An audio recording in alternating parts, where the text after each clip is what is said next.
And I guess speaking to what you help families figure out is once I have drivers, I'm like, remember, we're hosting a holiday, so all hands Mm-hmm. on deck. Mm-hmm. You've got these errands, you're in charge of this thing. Like, I'm not running myself ragged while people sit around like saying they're bored and when does it start and what do they have to wear. I'm like, we're all going to be helping out here. And in the So process, you're empowering your kids. You're letting them know that you trust them. They're a part of important things for the family. And they are going to feel pride when people walk through the door and they know what their contributions were. My name is Randy Rubenstein, and welcome to the Mastermind Parenting Podcast. At Mastermind Parenting, we're on a mission to support strong-willed kids and the families that love them.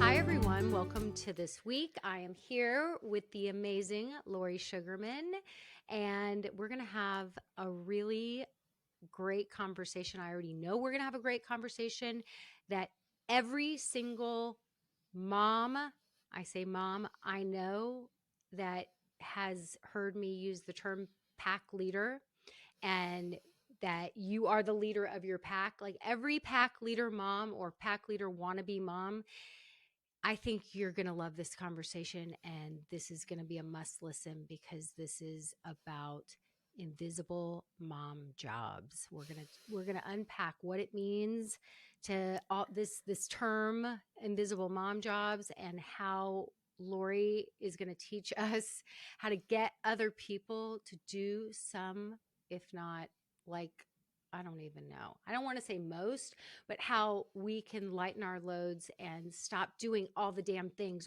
all the time, Mm-hmm. and draining our batteries and ruining our health, and That's it. walking around the world exhausted. So Mm-hmm. thank you so much for being here today. Oh, I'm so happy to be with you. First of all, will you give your Instagram handle, because people need to go on your Instagram and read the things you're putting out there. I'm like, okay, how do we recondition all of our husbands to be like Kevin? Oh my I gosh. mean, Shout out Kevin. Well, shout it's out to Kevin. it's a journey. The first thing I'll say is it's not, the flipping of a light switch. It's a journey, and it's a lot of conversations, and it is a hearkening back to foundational elements like family values and family goals, and reflecting on how your family moves through everyday life, and being honest and open, as you just said, about your wellness and implications to how you are feeling as the pack lead. Mm-hmm. And also talking about so much of what we understand now to be the benefits of involvement. We actually have research, right? Not to jump ahead, there's so much to talk about, but we have research that shows men's wellness is positively impacted by their involvement in the work of care. We have research that shows that children as young as 3 benefit, thrive in future iterations of themselves from having been involved in chores and the work of the home. So there's so much we know, that we can begin to dialogue with our families that lead to this increased equitable, increased level of family of wellness. I wrote down this term. Um, so, okay, first of all, what's your Instagram handle? How do people Yes. find you? So Yeah. it's at our home, our pride. And I want to say right off, when I talk about pride, it's not about a pride in perfection. It's about a pride, as we often define it now, of feeling safe and happy in your own space because it's on your own terms, founded in your own values, and without fear of judgment by other standards. Mm, mm. I love that. I love that. I used to say to my kids, we would, um, when I would be like 5-minute cleanup. A lot of times we would do that, like when I was staying home before my husband would come home from work.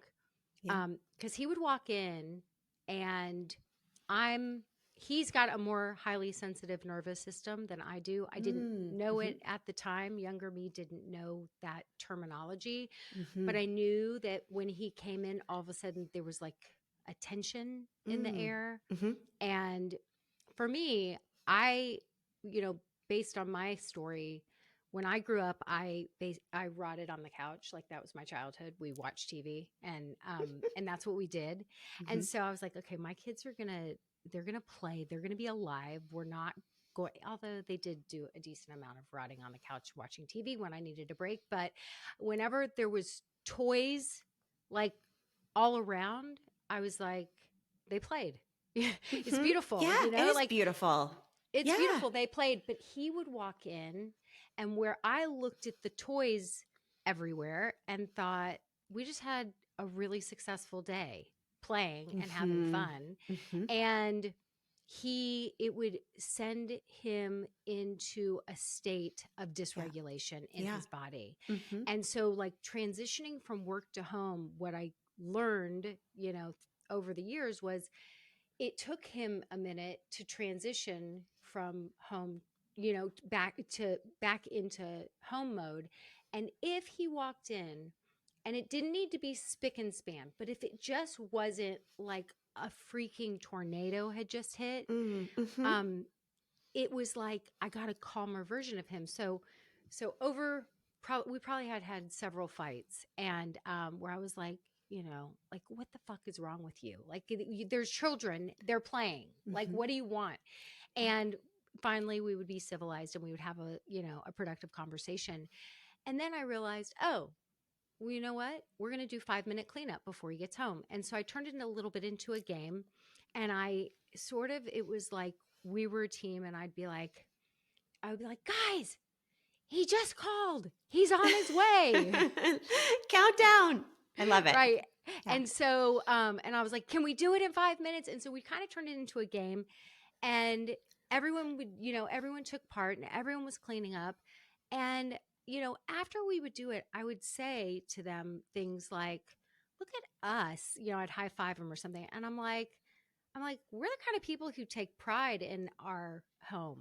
Like, look at us. We take care of our things. It's Mhm. like, it's kind of awesome. And it was the same thing. It was like, be the kind of person who takes pride Yeah. in your space, where you live, how you present yourself, and also just like that that you're grateful for this beautiful life that we get to live. And so that was, I never really thought about why I use that language, but I love hearing you say pride. You just said so many important things, and I've been scribbling madly over here. I want to touch on all of them. Good. Good. But the first really important thing you said that is so foundational to how we approach this truly vast scope of unending work, right, that we do to guide the flow of our family is understanding that we are all, even in our little family unit, we are all wired so differently. And we thrive in different types of spaces. And so the fact that we share a home or an apartment or whatever it is, we still have to understand that one standard does not necessarily always fit all. And that's why these conversations, fundamental conversations about values, and you were saying, it took you so many years to learn this about your husband, but imagine a time where like he actually just told you from the very start, oh no, this is what it's like for me. This is what it feels for me. And actually this is how I would feel better. So could we talk about how to do it that way? Right. And so understanding and being able to express and honor the wirings of your family members and create family standards that reflect their needs is so powerful. I am a very type A person. I love the neat and tidy. I love everything picked up. I do also really love how you said though that like a full floor of toys is such a successful day. So I do love that too. But my son, my 13-year-old, he thrives in an environment that is very nostalgic. He loves to be surrounded by the things that matter to him. He wants to have them out on all the surfaces so that he can connect with them and look at them and pick them up and put them down. And he's got, like a Lego airplane that he made 7 years ago and like a note that he got from a friend of his from England and all these things. And so for me to go in there and say, no, like this needs to be put away, he doesn't thrive in that.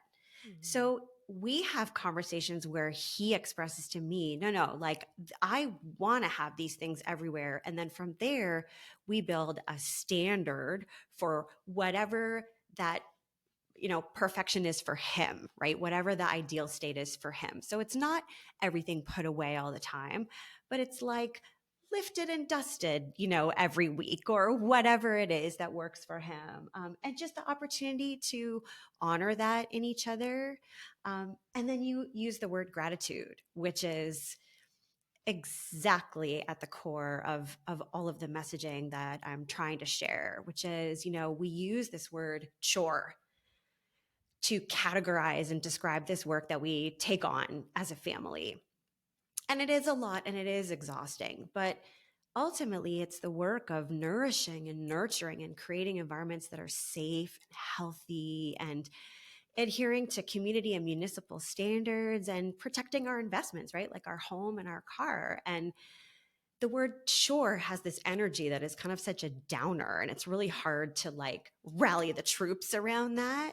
But if you talk about this work as like foundationally based in gratitude, it maybe can take on a different patina for people.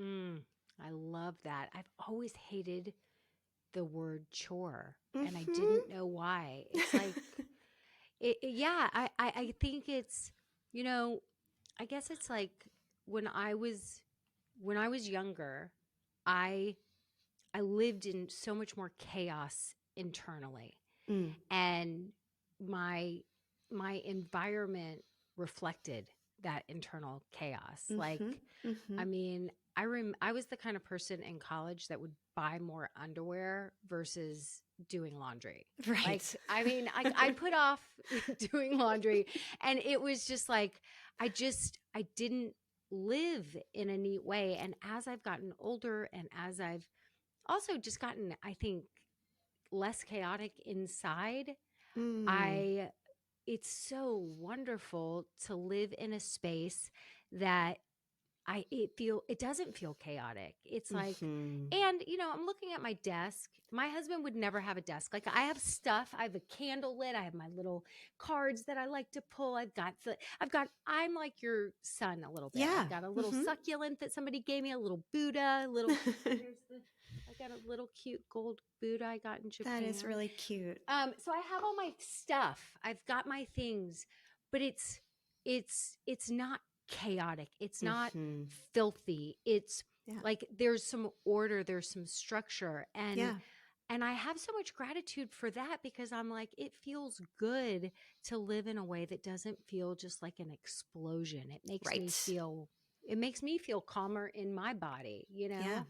and so, yeah, I do think that there's something about like taking pride in your space, taking Yeah. pride in this amazing, beautiful family, this home that we have created. This, that's why I like to use the term pack. Like, we are a pack, and Mm-hmm. it's a like, it feels like what a special place to be in each of our packs, like to have that sense of family pride, right? People talk about loyalty, like it's the same, they use it in the same way that they talk about chores, but I'm like, taking pride in your pack, of course you're going to be loyal to your pack. Like, that kind of goes without saying, of course you're going to take care of your space. It doesn't need to be a chore. It's something that you want to do because you realize, like this is an amazing place to be. Mm-hmm. It's an energetic shift to me.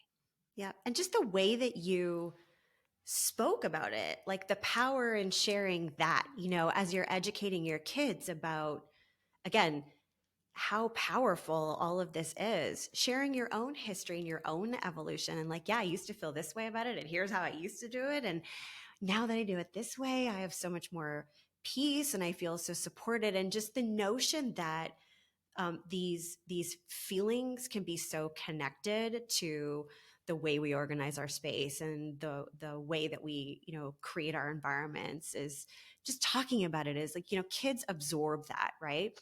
And what I love to suggest for families is, again, getting back to foundations, start with a meeting. Start where you are. I've written a book for children, but this is very much a start where you are with however old your children are, right? Because ultimately we are teaching them to be independent at some point, and it comes fast, doesn't it? And then we're teaching them how to be solid rock partners. And so the ability to sit down with a group in which with which you share space and say, this is what's meaningful to me. This is what feels important to me about, the spaces that we share, the spaces that are primarily, belong to me, like a bedroom or whatever. This is what I can manage right now based on my schedule. This is what I struggle with based on how I approach task completion. This is where I would really prefer to have support. This is where I would prefer that you leave me alone to let me do it on my own schedule. And all these kinds of conversations, we begin to trust each other. We begin to really understand what's important to whom. And if we differ in what's important to us, understand why that is too. And then figure out a way to meet, to deliver something where we all feel safe. Okay, so I was talking to Lori before we started recording, and I said, I love that you wrote a children's book because, moms have so much on our plates. Like, I mean, I am a big fan of the book, the sort of accidental parenting phenom book, Hunt, Gather, Parent, which was written by my friend Michaeline Duclef. It became a New York Times bestseller. She's an NPR journalist, and she actually doesn't work for them full time anymore because now she's writing books, many books. But she talks very much about, like, she went and she traveled to these indigenous cultures, and it is this, it's like kids at such young ages are doing so many things. Yes. And I have parents all the time though say, like, I love that. How do I teach them? Yeah. Like, I have so much on my plate. Now I have to figure out how, like, it's so much easier just to do the damn thing myself. Now I have to train the people. I have to condition the people. Like, I don't even know. And so the fact that you're giving everyone a tool in this children's book, I think it's so brilliant. And it lightens the load for moms just by you writing this book. It's like, oh, let's read this book tonight. It's, and it just happens to be teaching exactly the message that I want to teach you. Thank you so much for saying that. And you're right. A lot of women do think, oh, it's just easier if I do it myself. But the implication to that is that this has become a serious wellness issue for women. And we know that women carry 75% of the load of unpaid labor globally. And we see this as young as girls age 8. And that's the work that we can see, right? That doesn't compute the mental and the emotional load that we know is also inequitable to women, maybe even more than 75%. And the result of that is 80% of autoimmune diseases are diagnosed in women, and twice the rate of anxiety and depression, and higher rates of all sorts of other concerns that are directly related to the weight of all of this labor, which tends to be, for the most part, invisible. And so what I think is so important in engaging your family first is making it visible. I suggest parenting a little bit more loudly, or I should say, not even just parenting, but when you're doing the work of care, do it a little bit more loudly so that everybody in your home is aware of the scope of this work. So much of it is done when kids are at school, when kids are asleep. And as I said before, so much of it is mental and emotional, and it really can easily get lost.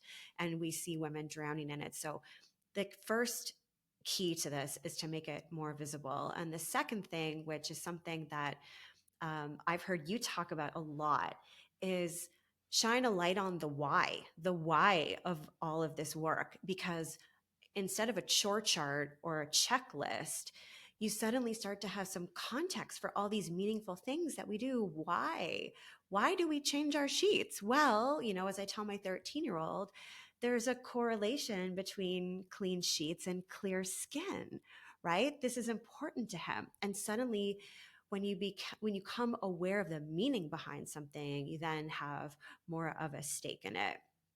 And then third, as we talked about, could we try to change the energy of this work? Yes, it's a lot. yes, we're exhausted, especially when women are working, outside the home as well. And they're doing this at 6 in the morning or at 11 o'clock at night, right? We call it the second shift. It is a lot. And I don't want to suggest that it's always fun.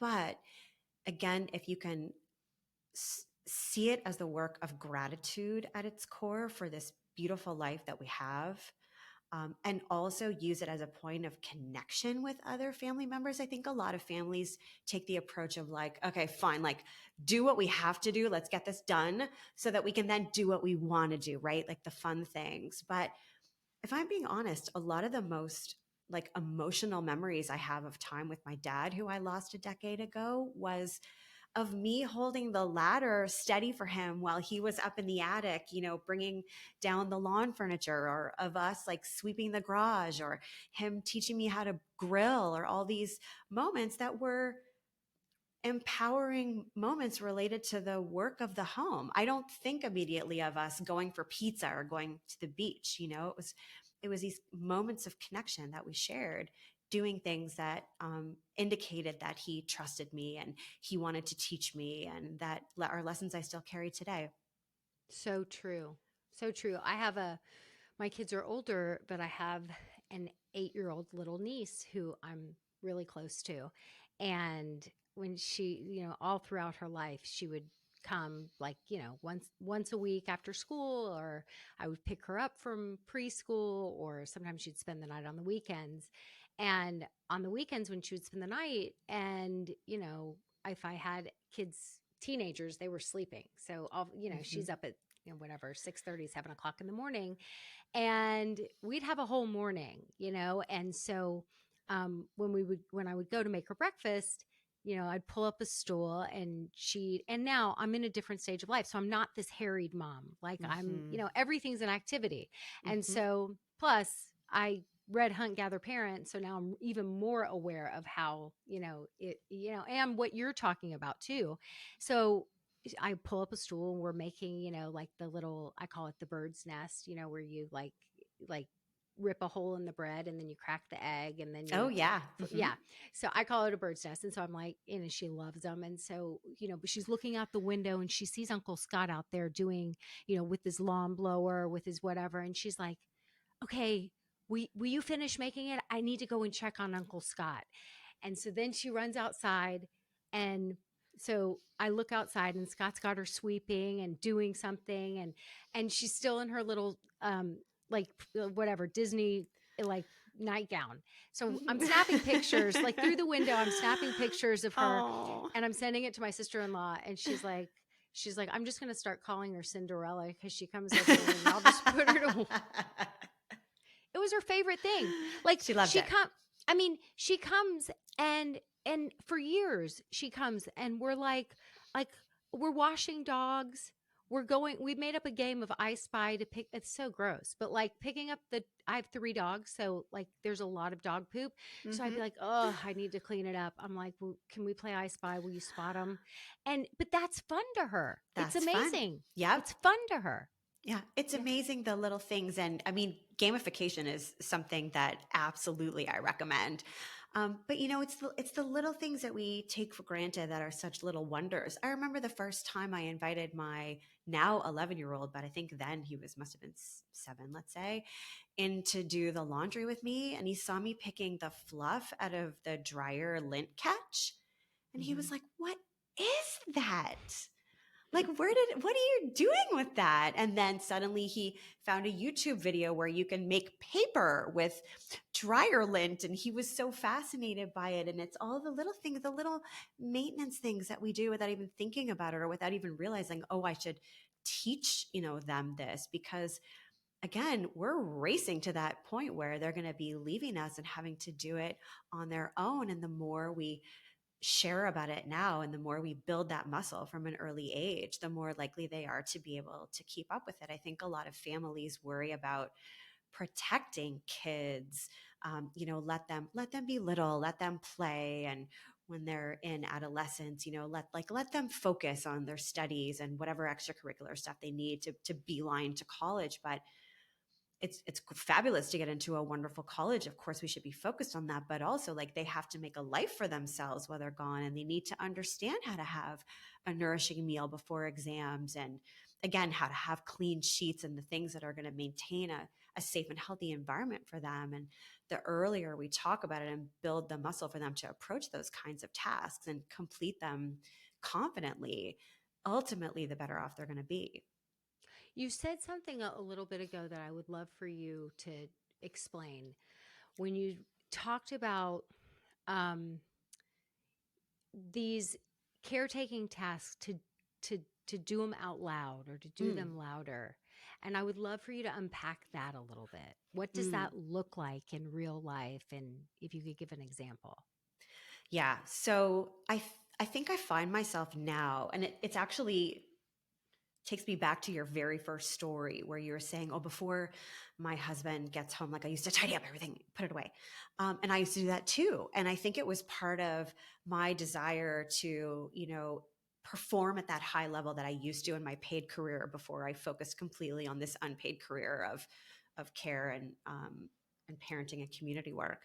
And I just wanted everything to always be perfect. But what I realized is that in doing it all silently and magically, everybody could see that it was clean and great, but they actually didn't understand the transition from, the beautiful floor covered in toys everywhere to everything being put away. And so there wasn't like an associated value to that. Now I will talk a lot about the process, and I will invite my kids to understand the why behind everything that I'm doing, and the when, and the cadence, the frequency, right? And explain even the littlest things to them. Like the other day, my son wanted to like do his hair, so I was giving him one of my old like hair appliances. And I said to him, oh, hang on a second. Actually, there's this filter that you have to clean out here because sometimes like some dust can build in and it won't work as well if there's like dust. And so now I find everything I'm doing, I'm saying, this is the thing you do to maintain this, and this is how you do it, and this is how often you do it, and this is where you put it, and this is where it goes. And even if they're tuning me out from time to time, which I'm sure they do, I know the osmosis is at work. And the next time they're looking at that hair dryer, they'll think, oh, there's something about this like filter thing that I have to maintain. And so So interesting. Yeah. instead of this sort of me wanting to be like the little fairy that makes everything perfect behind the scenes, I'm a lot more explicit now about these many, many, many things that I do during the day and why. Yeah, that's so interesting. I had an example of that last night, and I guess I am doing that more Mhm. because my son is a senior in high school, and he just committed to college. Oh, So, I mean, so this is like congratulations. in 2 days. It's 2 days ago. Okay, so like 2 days ago he committed, and and so of course in my brain I'm like, oh God, we got to teach him all the things, Mm-hmm, mm-hmm. and it was funny because I went and I don't think I've ever said this out loud. It was on Sunday night, and I know that we take our trash out on Tuesdays, and we have a little hack where whenever there's like something that would be grody in the trash, like chicken bones or Yeah, something like that, yeah. we put it in a little plastic grocery bag and we tie it up and we put it in the freezer Oh, and we freeze it. genius. It's kind of smart, right? Mm. So then you don't have super stinky trash, because the day of trash, you just put out all these little grocery bag freezer blocks in your trash and, in a bigger bag, and you don't have stinky trash. And so I was like, Court, see how I'm taking the chicken bones and I'm tying it up, and now I'm going to put them in the freezer. And on Yes. Tuesday morning, we'll take it out and we'll put it in the trash. And that way you don't have grody trash. Mm-hmm. And he was like, oh, cool. And my husband's like, he's not listening. And I looked at, he like, no part of that is he listening to. And I looked at Scott and I was like, seeds have been planted. Mm-hmm. seeds have been planted. I will Yep. repeat this. I will be Yep. going like this is the way it works. We plant the seeds, we say it, and then they've heard it enough times that they're like, "Hey, what did you say that?" You know, and like Exactly. I think Yes. osmosis does happen. Hmm. So yeah, I Yeah, agree that's with that. genius. I'm going to start doing that. I've It's never smart, heard right? that before. I've never I don't know how we came up with it, but we've been doing it for years, and we live in Texas, so it's like high, like, Hot, hot, hot. Yeah. gross. I mean, your trash can be it's like whoever has to take out the trash, which is usually not me, but I still feel from when when he'd be like, "Ugh, there was maggots in the trash." I'm like, "That is just unnecessary and unpleasant. Mm-hmm. We got to fix that." Mm-hmm. Um Tell me, I would love to know when you married Kevin, Mm-hmm. was Kevin like all in for these conversations, figuring out like, is this how Kevin came to you? Or did you have a hand in Kevin becoming the version of himself he is today? Okay, such a great question. And I have to go back to Kevin's parents because Kevin's dad is just the most beautiful and really devoted caregiver. And he always has been such a massive contributor. So Kevin grew up with that model. His dad happens to be a fabulous cook, and he's just has an instinct for nurturing. But I would say we mirrored quite the typical experience, which was when we partnered, we definitely approached things very equitably. And then once we had a child, and this happens in most cases, recorded cases, that's when the inequity really sort of like stumbled, and um, everything came to me.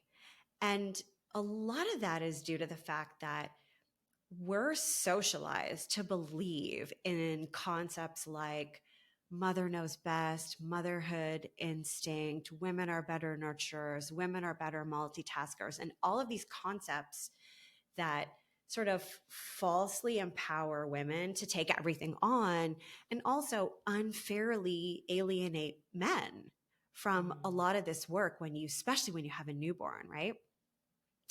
And so he sort of took a step to the side and waited to be called in as a helper. He sort of waited for me to be the manager of the work, and he was always there to come in, but he definitely saw himself as like the secondary, right?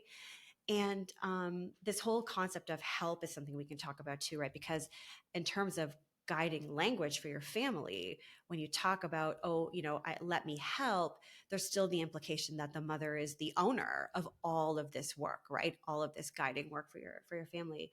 But then what happened was when I went into this fully unpaid profession of caring for my family full time and community work and charity work and work at their schools, I really started to carry close to 100% of the load. And Kevin was traveling a lot, and it became very, very inequitable.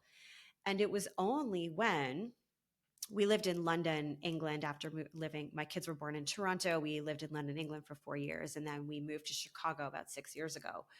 When we moved to Chicago, Kevin said to me, because he did value the weight of my contribution in this role tremendously.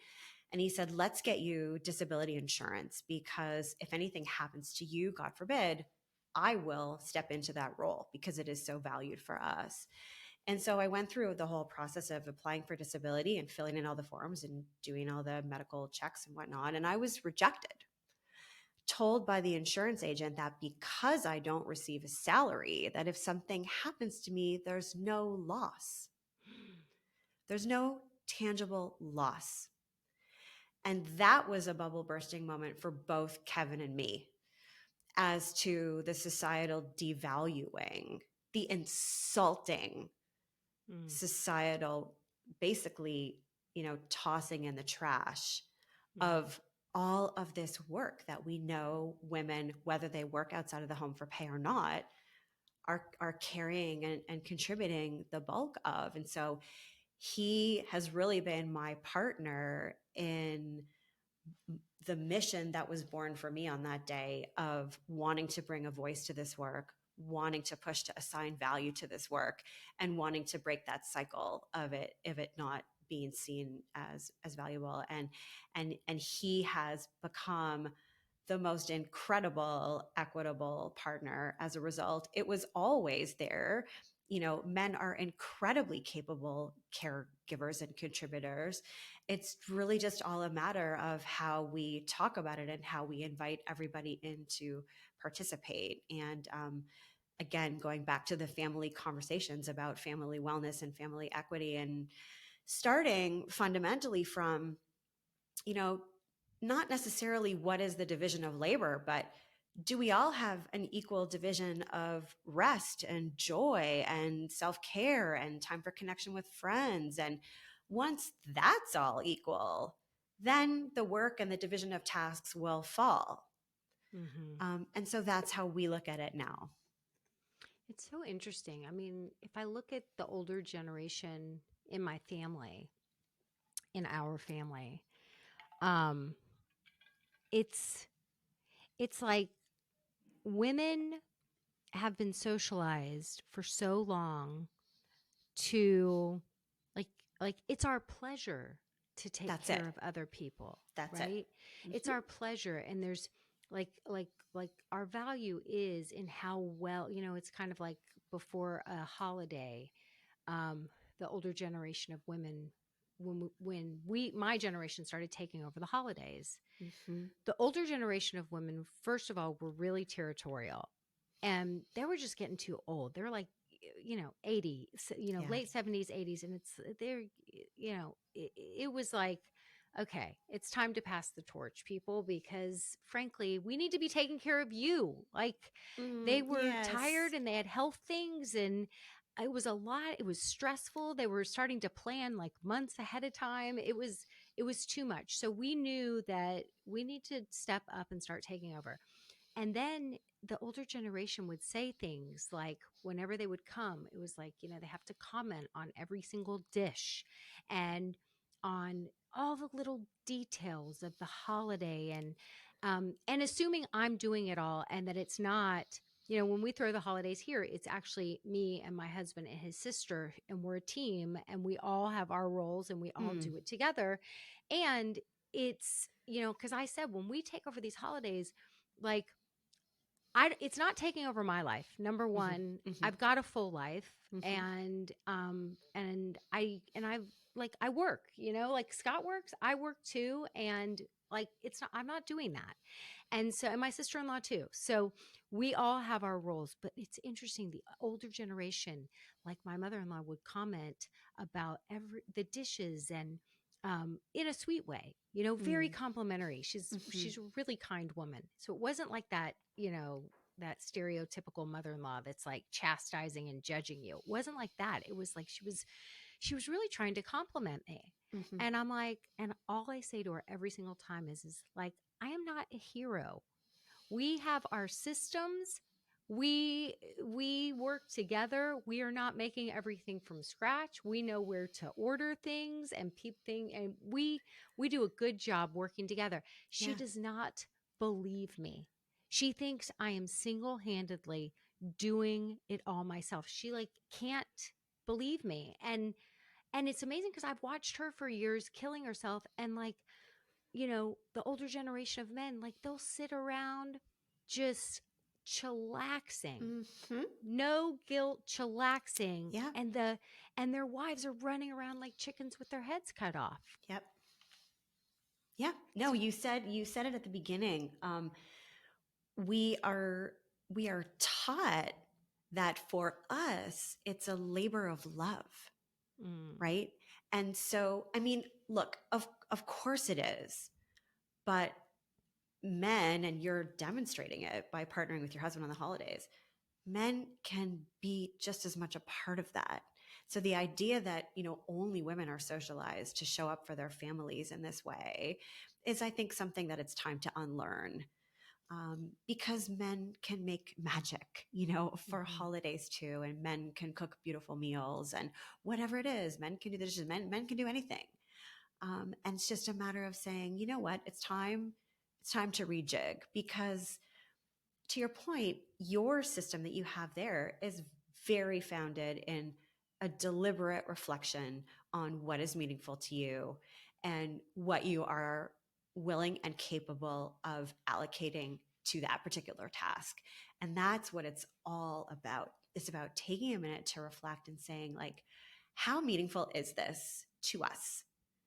And what do we want to allocate to it? What does it look like for all of us? And when will we feel, truly fulfilled? There's going to be a few things that you realize as a family that you're doing that you're like, why do we care about that? Like, release, get it off Mm-hmm. the list. And it's such a relief to, re-ground yourself in only things that bring meaning. I Yeah. love that you do that. Yeah. It took, I mean, it took a while for us to figure it out. And once we figured it out, I was like, you know what? This was the goal. Mhm. Like it's important to us to have rituals and to have beautiful holidays where Yeah. everyone comes together and everyone gets to relax. And I want, it's really important to me. People come into my home. I want to take great care of people. Mhm. Like I love doing it. And I want people to be well cared for. It Yes. doesn't all need to be by me. Yes. Like that's why I was like, we got to figure out systems, because if it all falls on me, and it has in the past when we would have, holidays or whatever, and before I had figured this out, I would find myself tense Yes. and resentful, and Mhm. it wasn't fun for anyone because Exactly.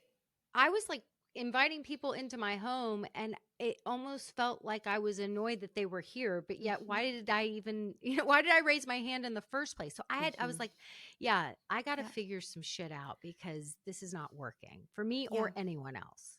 It's Yeah. like the moms that, feel guilty for giving their kids chicken nuggets, Hmm. but they did it because they didn't have the time or the wherewithal to make a meal from scratch, and the idea of making a meal from scratch just felt way too stressful. So in the end, they have a child who, number one, is fed, and they didn't take on the stress. So guess what? We're actually better off, Right. right? You're better off because you are actually enjoying the holidays, the meaningful rituals with your family. It doesn't matter that you ordered in the turkey.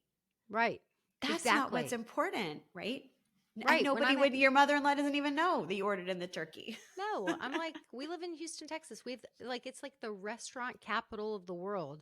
I know exactly the different places to order different things. And I guess speaking to what you help families figure out is once I have drivers, I'm like, remember, we're hosting a holiday. So all hands Hmm. on deck. Hmm. You've got these errands. You're in charge of this thing. Like, I'm not Yeah.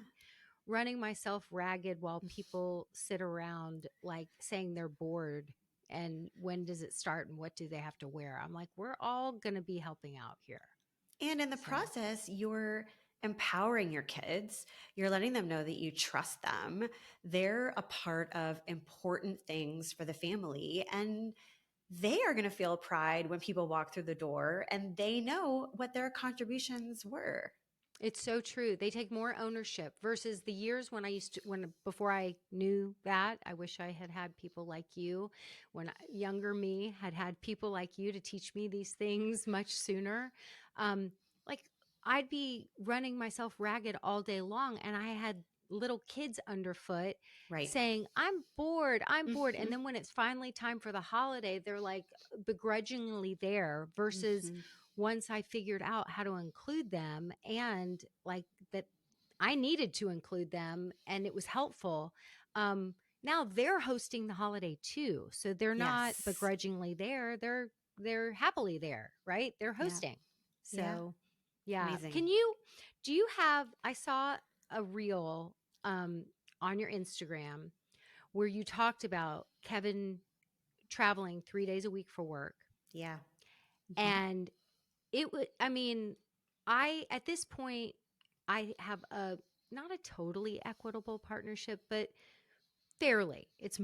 I mean, like things are pretty equitable, okay? Great. Um and hearing your list, I was like, okay, you're a queen because and Kevin is a king because that list was amazing. And if you like, I don't know if you can recall it, but like Mhm. talking about that, I think really solidifies this process for people. Oh, thanks for watching that. Well, I will say again, it's been a journey. It's been a process. It's been a lot of conversations. And, it was an interesting start because when Kevin first took on this role that had him traveling a lot, first of all, recognizing that the travel itself is taxing. And we notice his absence so much because he is a strong contributor when he's here. But in order to make it work, we had to divide the scope, which is huge. We have two young kids, tons of activities, tons of stuff going on in our life.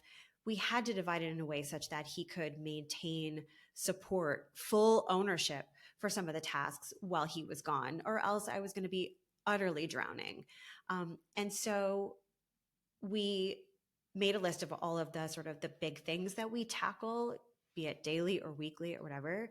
And we identified all the things that could be done remotely. And, one of the huge things that takes up a lot of our time is our kids' involvement in sports. They both play school soccer, school basketball, travel soccer in two different leagues. It's a lot of logistics and constant communication and planning and updating and whatnot. And I said to Kevin, you've got to own this entire thing from start to finish. Because if we try to divide, what's going to happen is we're going to spend so much time saying, are you going to do this or am I going to do this? Or we're going to both do it. And it's going to be like a duplication, which is a waste of time, or we're going to assume the other person's doing it and then we're both going to forget. And so it's the kind of thing that truly needs to be fully owned by one person. And it was a process to get there. When we first started out, he would say to me, "Oh, I'm filling in, the forms. Can you just upload the picture of the headshot of the kids to the portal?" And I would have to say, "No. That's part of owning soccer. So whenever you get to it, you can get to it, but like that's on your plate." And he shifted away from seeing me as sort of like an administrative support person on it to do all the little things that of course I could have done them. Mm-hmm. But the goal that we had, and it's really working out well for us, is complete and utter ownership of whatever the task is, such that the other person is completely liberated from even thinking about it. So we both get copied on all of the emails from the soccer coach. I don't even look at them because I have full trust and faith that Kevin's got it covered because we've developed to this point. It wasn't perfect. We missed a few things.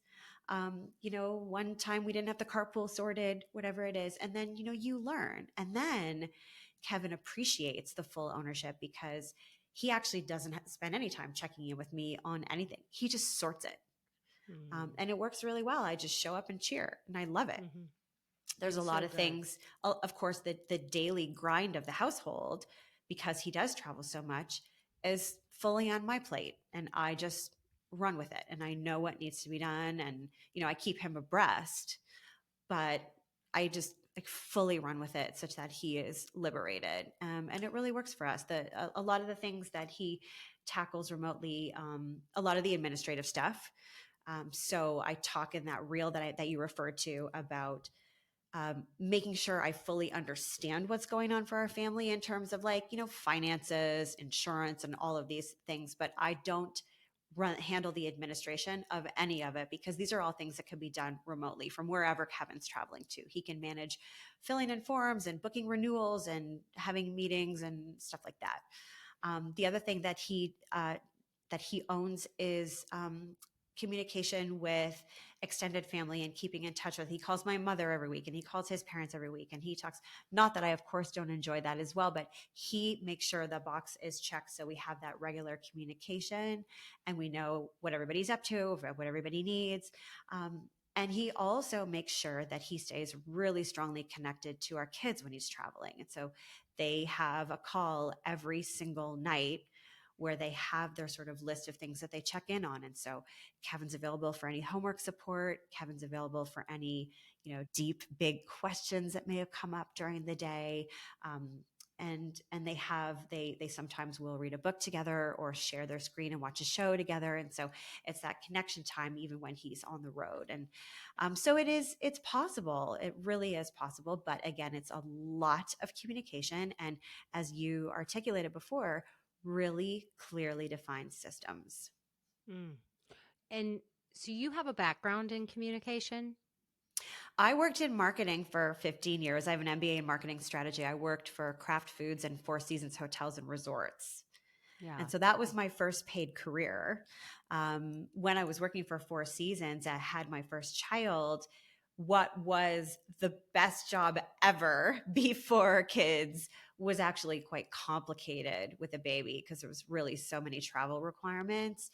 And at that time, this was almost 15 years ago, there wasn't a lot of flexibility on offer. So I decided to pivot into full-time care of my family for a period, which was incredibly nourishing for me, and I thrived.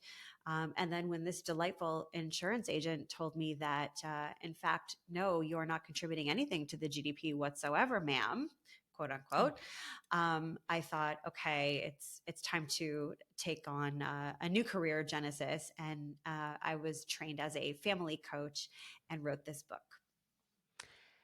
So it's I'm thinking about your background, and I teach people my tool for how to have a productive conversation. And I think what many people are lacking, and they don't even know where to begin, is this effective communication piece, Mm-hmm. right? Like, Mm-hmm.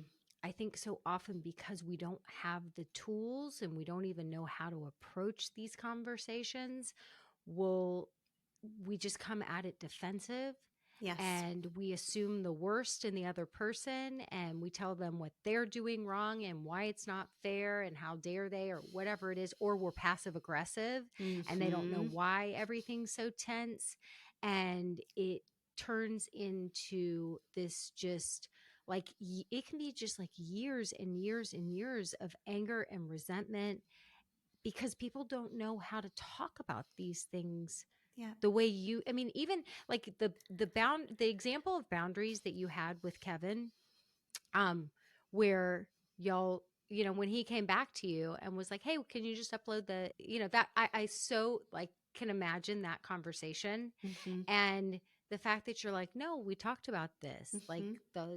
the deal is you own this. Like this is your baby. And so I'm not, no, I'm not. It'll just that piece of it. You were not going to be able to totally cross this off your to-do list until you Yeah. get somewhere where you can upload the headshot. Like holding that boundary, I think sets precedent. And I think that can be so hard for people. Well, and that was big growth for me too. That's not necessarily a skill that I always held, and so it was something that I developed because I had a greater goal. And I think again, this is something that you can come to people within your family just really out of honesty and just say, I kind of have been feeling lately like a little bit of tension when it comes to, this or that or whatever it is. And I don't want that to come between us. Like I don't want to have arguments about like chicken bones in the garbage. I love you and I want a way to reduce the stressful feelings that we feel because we're always going to have all of this work. And I could use the word chores, I could use the word tasks, whatever it is. Like it takes so much for this family to thrive. But I wonder if we could just talk about how we approach it talk about how we divide it, understand if there's improvements that we can make as a family because I heard this podcast or I read this book or I read this report or whatever it was. And it seems to me that there's an opportunity for us to reduce the amount of stress that we feel and reduce the amount of resentment that's between us and Mm-hmm.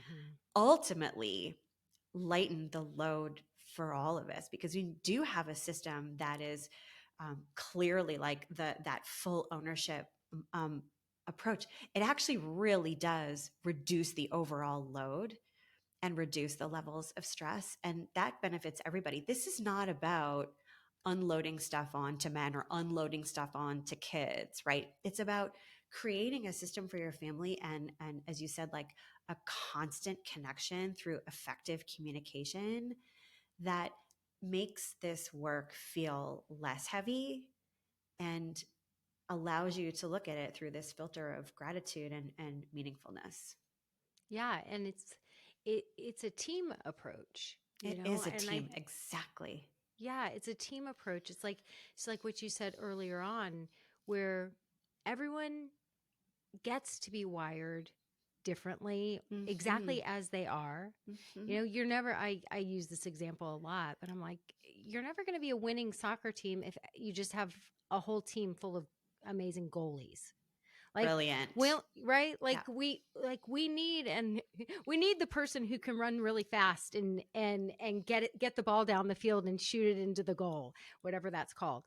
We need the person who's more aggressive, who's going to be able to defend the goal, Like Mm-hmm. we need people to play different positions. That's It's a it. good thing when we're wired differently, but I think Yes. it's the communication piece and and when we come at it where we're angry and resentful, like number one, when you're feeling those feelings in your body, they're there for a reason, Mm-hmm. right? They're there for a reason. And so when we take those feelings seriously rather than push them away, pretend we don't have them, and then trust the people in our pack, on our team that we love more than anything, to have an honest conversation with, not from a place of, how dare you, you're doing it wrong, but from a place of, I did this recently actually about dinner because as we shift into empty nesterhood, I started feeling this with, my husband. I have always been the maker of the dinner. And we have our certain roles. And that's one thing that I've always done. And I said to him early in our marriage, hey, listen, I'm going to take on the task of making the dinner. And if you ever come into this house and just expect it or aren't completely appreciative of the fact that I took the time to buy the food and think of what to make and prepare it, dinner's done. I'm going to stop doing it. Mm-hmm. As long as you have a good attitude and like I'm owning this task. I'm owning this role. But I started to notice, like, as over the years, as I've started to work more and have, it's like when he comes home from a full day of work and I've had a full day of work, even though my work looks maybe different than his work, and I have more flexibility. I might be working and walking my dogs or Mm-hmm. working and running an errand, but I'm working and when he would come home and I would see him like sitting at the table and goofing around on his phone and or watching something on his iPad or returning a few emails and I'm over there making dinner, I started to feel feelings of resentment in my Mm-hmm. body. Mm-hmm. And so we had to have a conversation where I said, like, we're going to be cooking for the two of us and I have a full day too and I don't want this task all on me Yeah. anymore. Yeah. Right? Yeah. Like, And that's such an important part of this process is the opportunity to revisit, right? And rejig based on feelings, based on being exhausted by something, or based on your family dynamic shifting as yours is now with your last one leaving the home. And you reminded me of something really essential, which is, of course, sometimes conversations are going to be difficult. It's all about knowing how to do that and having not just the soft and beautiful language, but also knowing how to like have a hard conversation. And I think those are really best had after you've taken a breath from whatever the heated moment is. I love the power in the pause, but I think it's really important to always earmark a time for revisiting. So, like, committing to, like, let's not talk about this right now because we're feeling kind of heated about it, but in 3 hours, like, meet me back at this table and we'll figure out what happened. It's really important to have the respectful language to honor a difficult situation too, and that happens with time. Yeah, I think it's good. I mean, for me, I'm not as articulate. And so sometimes I'll just be in the moment. I think for that dinner one, I think I was like, he was asking me a question about, or no, he was probably wanting to pick my brain about something from his day because he's waited now all day to come home and he wants to tell me all the things. And he was trying to talk to me, and I'm like trying to read a recipe. And I looked at him and I was like, I think I said, like, do I seem a little bitchy right now? And Mm-hmm. he's like, oh. And I was like, I'm feeling bitchy. Like, Mm-hmm. I'm feeling bitchy. We're going to have to Mm-hmm. talk about this because I'm starting to feel resentful Yeah. that about this dinner thing. So, this is going to be something that we're going to talk about. And so, for right now, I just need some quiet. Mm-hmm.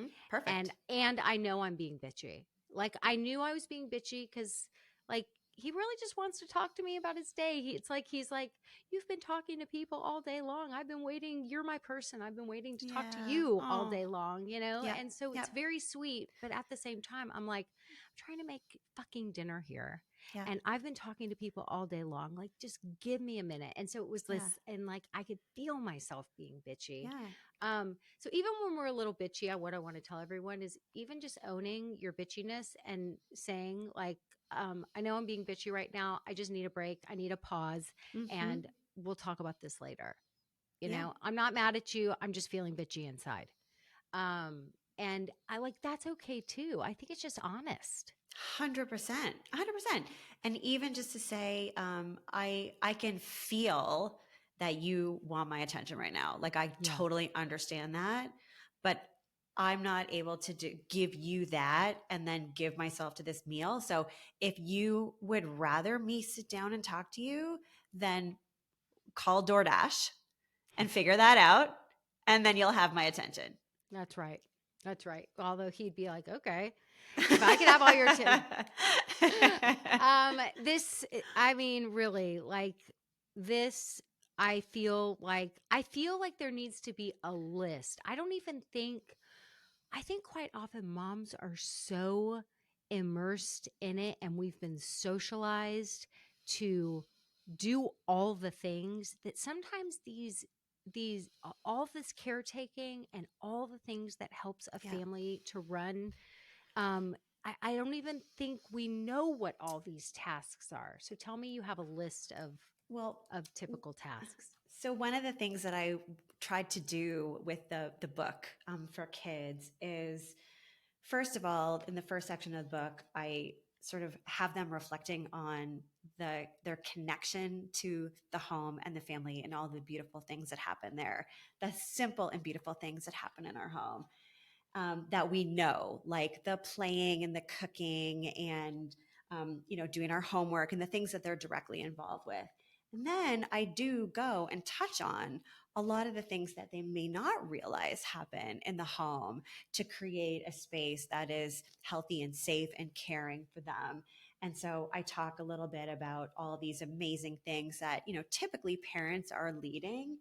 And then I pivot into some of the things that kids might not even realize they're contributing already, and the ways that they are also so valuable to the flow and the daily success of the family. And so this book was really inspired by a book that you and I were talking about just before we started, which is Fair Play by Eve Rodsky, where Eve really does outline in her book and in her card deck what she identified were Mm. the 100 most sort of common tasks performed by a family. And I think 60 of them would maybe apply to most families. And then there's an additional 40 for families with younger kids. And so it is so helpful to understand the scope and to lay it out. And you do have that like wow moment. Like, we really are checking a lot of boxes here. And number one, we should feel so great about all that we do for each other. But number two, maybe it's time to take stock of like what we can release, or, if you have the capacity, like what we can outsource, or whatever it is, to sort of shift away from that feeling of overwhelm and stress and resentment to like just being able to manage and even enjoy all of this beautiful work. I love that. So Eve's book is Fair Play. Fair And play. yeah, and I think for everyone listening that's like, I want to have a partnership with a Kevin. like like hashtag goals, you want to be Lori and Kevin. I think starting with what are these 100 tasks, and starting from that place of let's have a conversation about all these tasks Yeah. and who they are assigned to. Right. And and I already can foresee, because I can like I like to say, a lot of times even the good guys have a decent amount of male privilege. Mhm. And I can already hear some of my moms who are stay-at-home moms saying that their husbands will say, well, I work outside the home, Yeah. so this is what I'm doing. And I think that, when you have a third party, an extra resource that really lists all these things and you guys are learning together, I think that can be a beautiful bridge to start this conversation and start to invite in, a partner who is less in that male privilege, I Yeah. don't know, mindset. And what I would say to those women who are fully focused on that unpaid stage right now, having been one, I know that we are often referred to as dependents, right? And what I would offer is that you are both depending on one another, and the fact that this partner gets to leave every day and go to work and not worry about the health and safety and care of the children and the investment of the home and all of these things, which are so protected by So true. the So deep true. and meaningful effort of typically the woman slash mother who is at home balancing the 600 plates, right, on her spoons on top of her head, and the juggling of all of that, and the mental load, and the noticing, and the remembering. And it's such a common conversation, right, to have. Well, the man will say, well, yeah, but I'm working all day, and that's the implication of this work of home not being perceived as valued effort. That's the implication of it not being counted in the GDP or any other economic indicators. And this is the cycle that we have to break, for everybody to see this work of home and care and of community as an extension, right, as well, having so much impact to all of our lives and needing to be counted. And so if he's working all day, then she's also working all day. And when 5 o'clock comes or 6 o'clock comes, whatever happens after that is to be shared and to be balanced. And so, I mean, there's a Can we lot more to say about that, but can I give you a like, not a to do but a wish? mm, Um I would love for you to put this on in your brain. Maybe it's another book you can write about, like, can we come up with a different term than stay-at-home mom? Is there a oh different term gosh, I that would we love that. like? I've got that on my LinkedIn page right now, rebranding stay at home mom. Please Yep. rebrand it. Mm-hmm. I'm like, somebody who, well, I'm not going to say somebody, a man who goes to an office, exactly what you said, where your time is your own all day long. 100%. And right, your time is your own all day long. Whereas when you're home and you're full time, caring for human beings, raising humans. Your time is not your own. Even if your kids go to preschool or go to school, at any moment, you have to be on call. You're like a Mm-hmm. doctor, Yep. you're like on call. You could get a call at any minute. You'd have to drop whatever. Like your time is not really your own. And so I feel like it's like you're on high alert all the time. You're Mm-hmm. there is no break. There is no, No. I'm going out on break. Um because your break could be interrupted at any time. And so I just feel like there needs to be a rebrand. Yeah. Desperately, desperately. And just getting back to what you'd said initially about men's sort of dissociation, it's it's almost a shame when they don't realize there's so much opportunity for their own growth and their own wellness to be involved in this work. And it's not about just like, how much can I avoid? It's actually an opportunity for them, and also for modeling for their kids, right? I mean, what do they want for their daughters? Do they Right. want the same cycle of threats to wellness and inequity that are in that generation? And that's really why I wanted to write a children's book, because it's really all about solving this for the next generation. We are in a space now where we're empowering girls to do absolutely anything.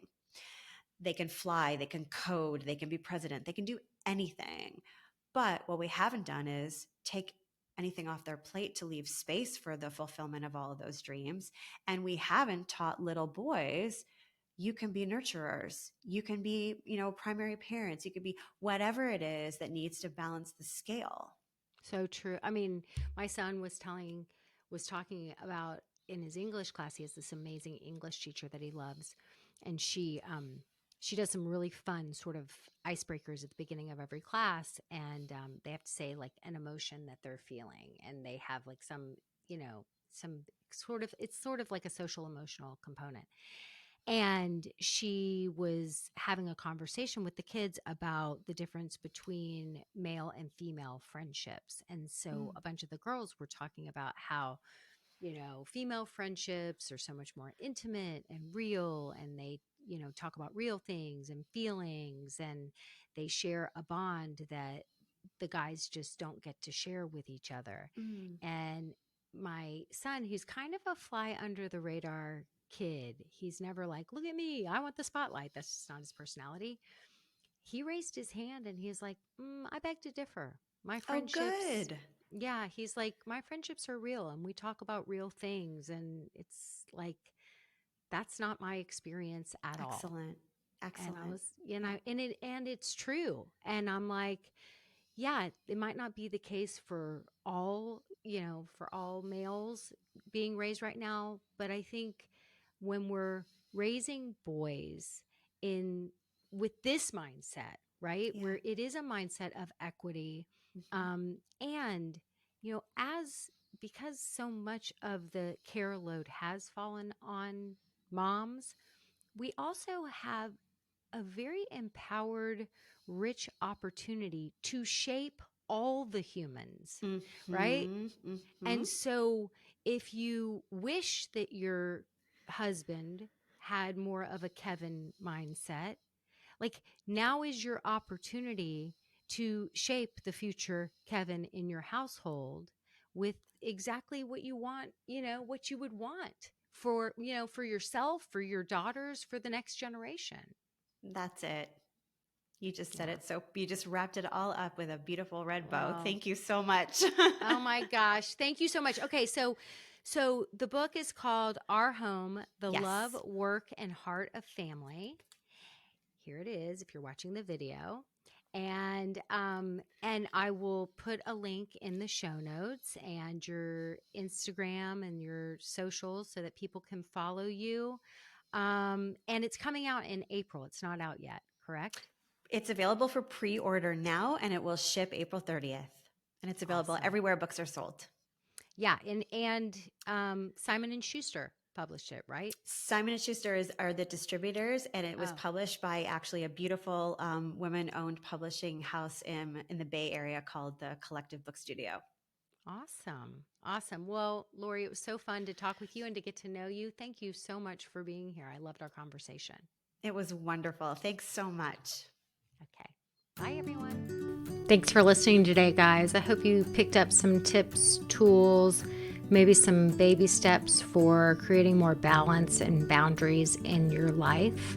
And I just wanted to let you know, if you want to continue moving the needle forward in creating this for yourself, having a happier household, I want you to go to my website and check out mastermindparenting.com. We have 3 beginning programs, and if you need some accountability and more support, then please look for the one that would be a good fit for you. And as always, we're on all the social channels under Mastermind Parenting. On Instagram, it's mastermind_parenting. And, periodically I do pop up on different Instagram lives, Facebook lives, where I give you teaching and coaching, and I love engaging with you live to help you help your strong-willed kids so that they can feel better, because when they feel better, they do better. And I love, love, love getting to know you guys. So thanks for listening. If you like this podcast, please don't forget to subscribe, rate, and review. Super, super appreciative.